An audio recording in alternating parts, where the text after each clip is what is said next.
All right, I just did those swings. I'm gonna tell you the secret to keeping your back safe and healthy while you're working out or just doing life is not to get a six-pack and train your core like crazy.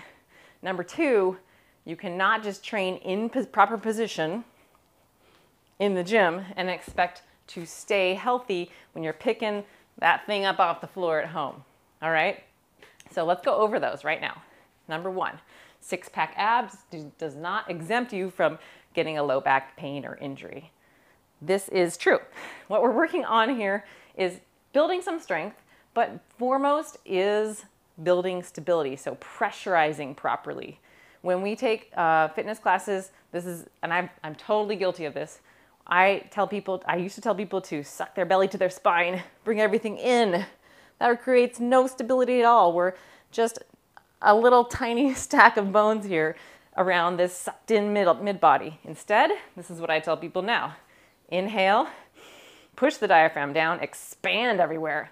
So now you're pushing. That's why weightlifters wear belts, because they want to push into the belt and get that sensory feedback that, yes, I am stable, I am building pressure here, so I can pick up that load. That creates more stability around this tiny stack of bones so that you have less risk of lifting. Now, what to do about that other thing? We're lifting out of position all the time. We just don't count them as lifts. Unfortunately, that's usually what gets us, right? Picking up something small, boom, we're hurt. So I'm going to show you this drill. So it's called a Jefferson curl. So pretend like you've got a wall right in front of you, and you've got to pick something up between your feet without stepping away from that wall.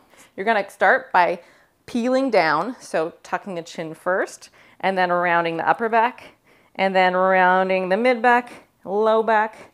Knees stay straight, weight stays fairly square in the whole foot, so you're not sitting back in the heels and rocking way back. And you're trying to go as far as you can here with as much flexion as possible. You go as far as you can pull yourself down and then peel back up. This is about the pace you need to go, by the way. Okay? We just loaded the spine in major flexion. Let's say you're good with that and you want more, or you touched your hands down to the floor and you want more space. I'm going to demonstrate both at the same time with this kettlebell here. All right, so I'm just hanging onto this bell here. Same drill.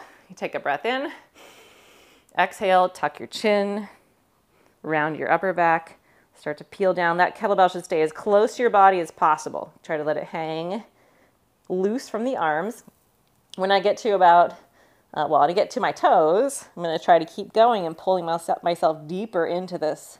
Now I'm loading my spine. I'm loading all the tissue that helps support the spine, including my six-pack, but other core muscles as well, as far as I can go. And then I'm pulling myself back up through space here with a rounded back, something you should never do, right?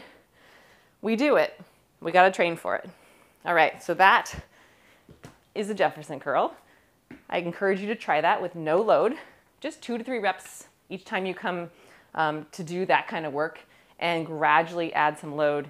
Don't go crazy with it on your first workout. You might regret it. We need to progress slowly, okay? So those are my tips for the day. Pressurize and train in the positions you're going to live in. Bye.